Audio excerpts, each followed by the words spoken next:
ये आकाशवाणी गोरखपुर है। अब रउआ सब है सुकीर्ति अस्थाना से समाचार सुनी। कोरोना संक्रमण में बढ़ोतरी जारी है। सज्जो श्रोता लोग इनसे अपील हवे कि लापरवाही न बरतें। सज्जो एहतियाती उपाय का पालन करें और 44 वर्ष से बेसी उम्र के जवन लोग के कोविड का पहला टीका लगवा लिया हुए सही समय पर दूसर का टीका लगवावें। तीनी को आसान उपाय का पालन करें और सुरक्षित रहें। मास्क लगाएं, 2 गज का सुरक्षित दूरी बनाए रखें। आप बेरी बेरी हाथ धो लें और साफ सफाई का ध्यान रखें। और अब समाचार। प्रधानमंत्री नरेंद्र मोदी कोविड महामारी के खिलाफ लड़ाई में जहां बीमार वहीं उपचार का नया मंत्र देत कहलें कि हमहन के ये बीमारी से लइकन का सुरक्षा कैल हवे और अपने के ऐसे निपटे बदे तैयार कैल हुए। प्रधानमंत्री आज बनारस में चिकित्सकन और अर्ध चिकित्सा कर्मचारियन और अगला पांति के कर्मियन के संबोधित करत रहले। श्री मोदी कहलें कि हमार लड़ाई लगातार रूप बदली रहल एगो सातिर वायरस से हवे और हमें एकरे बदे अपने के तैयार कैले का जरूरत हवे। महामारी के इस हमले को आपने काफी हद तक संभाला है, लेकिन अभी संतोष का समय नहीं है। हमें अभी एक लंबी लड़ाई लड़नी है। अभी हमें बनारस और पूर्वांचल के ग्रामीण इलाकों पर भी बहुत ध्यान देना है। और अब मंत्र हमारा क्या होगा? हर व्यवस्था के लिए, हर इकाई के लिए नया मंत्र यही है, जहां बीमार वहीं उपचार। ये हम भूले नहीं, जहां बीमार वहीं उपचार। जितनी हम उपचार उसके पास ले जाएंगे उतना हमारी हेल्थ व्यवस्था पर दबाव बहुत कम होगा। प्रधानमंत्री टीकाकरण की आवश्यकता पर जोर देत कहलें कि हमहन के आपन बीमारी अयले पर टीका जरूर लगवावे के चाहिए और वैक्सीन के एगो सामूहिक जिम्मेदारी बनावे के चाहिए।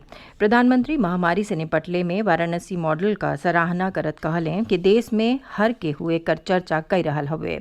वहां के कहलें कि ये मॉडल के तहत कोविड नमूनन के जांच बदे नया मशीन का इस्तेमाल, ऑक्सीजन आपूर्ति का सुविधा और चिकित्सा से जुड़ल औरियो बुनियादी सुविधन का उपलब्धता और यो लोगिन बदे एगो उदाहरण बनी गई हवे।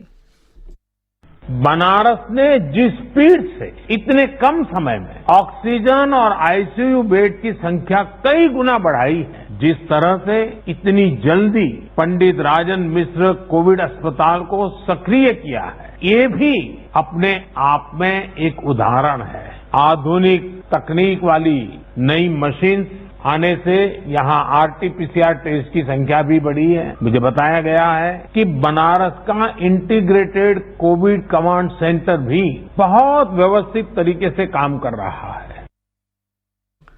प्रधानमंत्री काशी कवच का विशेष उल्लेख कैलें और कहलें कि इहो प्रशासन का एगो नया अनुभव हवे, जवन लोग इनके टेलीमेडिसिन, औषधियन और महामारी से निपटे बदे और यो संबंधित जरूरतें पूरा कर रहल हवे।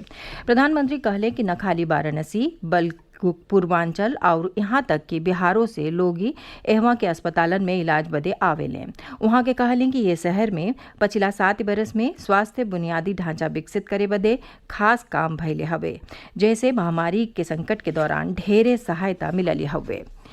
मुख्यमंत्री योगी आदित्यनाथ आज लखीमपुर खीरी का दौरा करके कोरोना नियंत्रण के उपायन का जायजा लिहले। वहां के जिला के कोविड नियंत्रण और कमांड केंद्र का निरीक्षण कैले। मुख्यमंत्री कहलें कि उत्तर प्रदेश देश में कोविड का सबसे बेसी नमूनन का जांच करे वाला राज्य हुए। वहां के कहली कि राज्य में बढ़हन पैमाना पर चलावल गई कोविड जांच अभियान का परिणाम हुए कि प्रदेश में कोरोना से स्वस्थ भइले का दर बढ़ले हवे और सक्रिय मामला कम भइल हवे। वहाँ के कहली कि सबसे बेसी जनसंख्या वाला प्रदेश भइले के नाते हमारे सामने ढेरे चुनौती रहल। मुख्यमंत्री कहलें कि केंद्र सरकार के सहयोग, जनप्रतिनिधियन का सक्रियता और जिलन में युद्ध स्तर पर कईल गईल कार्यन से अब सकारात्मक परिणाम देखे के मिली रहल हौ। प्रदेश में कोविड मरीजन का संख्या लगातार घटी रहल हवे। पिछला 24 घंटा में कोविड संक्रमण का 7,735 नया मामला सामने आयल हवे, जबकि ये दौरान 17,668 लोग ठीक भइल हवे। प्रदेश में सक्रिय मामलन का संख्या 1,03,276 हवे। राज्य में कोविड नमूनन के जांच का कार्य लगातार चली रहल हौ। काल ही 2,89,210 नमूनन का जांच कईल गई। प्रदेश में अबले कुल 4,61,12,448 नमूनन का जांच कईल जा चुकल हौ। प्रदेश में कोविड टीकाकरण सुचारू ढंग से चली रहा हवे। राज्य में अबले 1,58,00,000 से बेसी टीका लगावल गयल हवे। 1,25,00,000 से बेसी लोग इनके टीका का पहला डोज और 33 लाख से बेसी लोग इनके टीका का दूसर का डोज दिहल जा चुकल है। प्रदेश में 23 जिलन में 18 से 44 आयु वर्ग का टीकाकरण कइल जा रहा है। अबले ये आयु वर्ग के 8,52,000 से बेसी लोग इनके टीका लगावल गयल हवे। समाचार पूरा भइल। नमस्कार।